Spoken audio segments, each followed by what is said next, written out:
Cathy Thomas, la grande prêtresse du théâtre, nous avait donné l'adresse en précisant « Attention, attention, c'est pas facile, c'est derrière le Bricot, un grand magasin de bricolage, et de fait, on a un peu tourné en rond avant de le trouver, ce théâtre. Ensuite, il faut gravir des escaliers, et encore des escaliers, mais l'effort en vaut la peine, car la salle, elle est vraiment très chouette. Toute de rouge vêtue, avec bien sûr les gradins et leurs fauteuils, mais également une salle avec un bar où on peut manger un bout avant le spectacle. Bon, alors là, on tombe en pleine répétition et il convient de se faire tout petit pour ne pas déranger. Les artistes qui répètent quoi au fait? Ben oui, que répètent-ils? Eh bien, une pièce de Sylvie Godefroy qui s'appelle l'anagramme d'essence. Et en gros, eh bien, ça donne ceci. Ras-le-bol, c'est toujours la même chose avec toi. Je comprends mieux pourquoi t'as pas d'amis. Les gens, ils te fréquentent un petit peu, quand ils te connaissent, ils s'enfuient.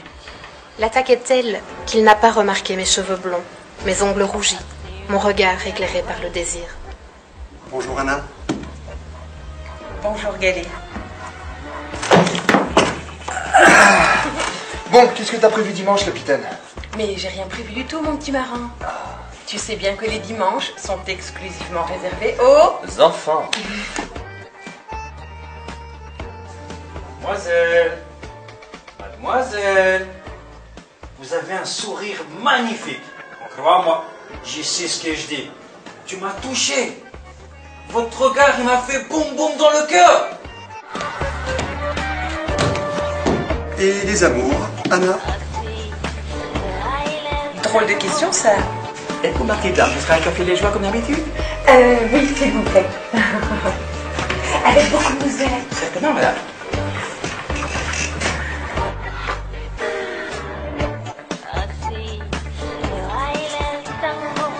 Rien n'est impossible, Anna.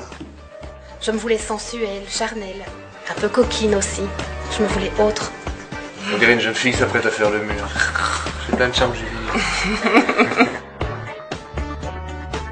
Pour entrer dans mon cœur, tu n'as pas besoin de GPS. C'est très beau ce que tu écris, Galet. Bon alors Sylvie, l'anagramme d'essence, nous en avons déjà parlé. Absolument. C'est l'histoire d'une nana, en fait, elle ressemble très fort à Sylvie Godefroy. Oui, hein, il y a des similitudes Ah, assez frappantes. elle s'appelle Anna. Elle s'appelle Anna. Et elle approche des 40 ans, elle ne les a pas.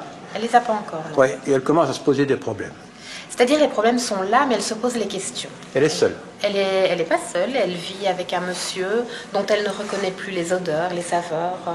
Elle supporte difficilement, voilà, elle reconnaît plus l'homme qui s'éveille à côté d'elle chaque matin.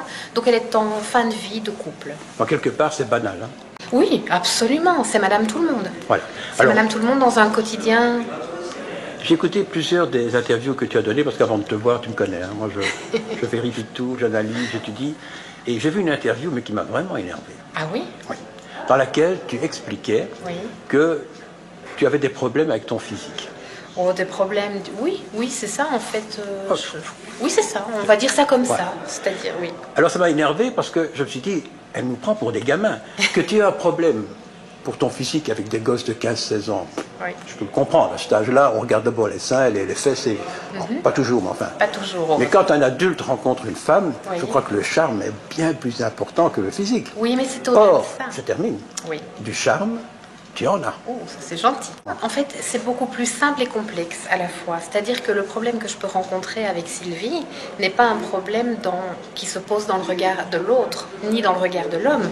Bon, je sais que je plais, comme toutes les femmes, à un certain type d'homme ou à d'autres. Voilà, ça c'est pas le problème. Le problème c'est soi, c'est s'accepter soi. Ça commence dans l'enfance avec un père absent qui porte un regard sur moi très indifférent.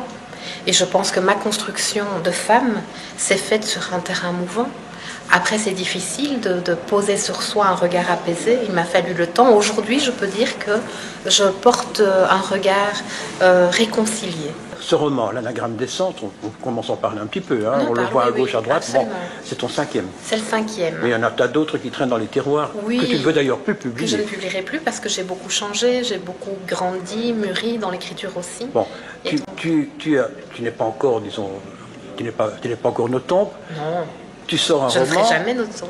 Ça, on n'en sait rien. Mais non, tu sors un roman, et puis on te décide, ou tu décides d'en faire une pièce de théâtre. Et non seulement ça se fait, mais ça se fait dans un cadre... en grande pompe. En fait, j'ai rien décidé. J'ai reçu ça comme un cadeau merveilleux d'une dame qui m'a fait confiance. Cathy Thomas, qui est directrice du Fou Rire, a rencontré le livre avant de vraiment rencontrer l'écrivain. Et donc, elle a aimé l'écriture et puis elle est venue à ma rencontre. Alors, ce qui est encore plus extraordinaire, tu es une écrivaine, tu te lances dans le théâtre, tu n'en as jamais fait, mais en plus de ça, tu joues ton propre rôle. Alors, est-ce que c'est parce que tu as un ego surdimensionné? Parce que tu n'as jamais fait de théâtre. Je n'ai jamais fait de théâtre. Alors Et en plus de ça, tu n'aimes pas ton physique. Non, j'aime pas mon physique. Et tu montes sur scène et tu te présentes à tout le monde. Mais il faut pouvoir se dépasser dans la vie. Et en fait, ça s'est fait de manière, je dirais, indirecte, où Cathy m'a entendu lire un extrait de mon livre et elle m'a dit, mais tu sais, qui peut mieux comprendre Anna? Non, elle m'a fait un cadeau extraordinaire. Elle m'a dit, qui peut mieux que toi comprendre Anna? Et donc la restituer sur scène. Et je lui ai dit, toi, parce que tu respires Anna toi aussi. Alors elle m'a dit, et si on le faisait à deux? Et donc il y a 2 femmes pour un rôle. Tu fais quel rôle dans la pièce? Son meilleur ami, Laurent. Et pour finir, tu as une aventure avec elle ou pas? Du tout. Ah donc, tu restes vraiment le meilleur ami. C'est une relation amicale du début à la fin. Tu es comédien depuis combien de temps?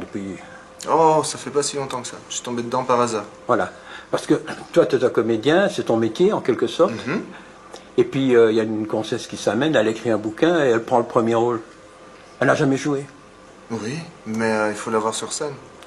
Oui, elle est incroyable. Oui, c'est vrai. Quand j'ai appris qu'elle allait jouer, je me suis dit, tiens, c'est bizarre parce que j'ai appris qu'elle n'avait jamais fait de théâtre.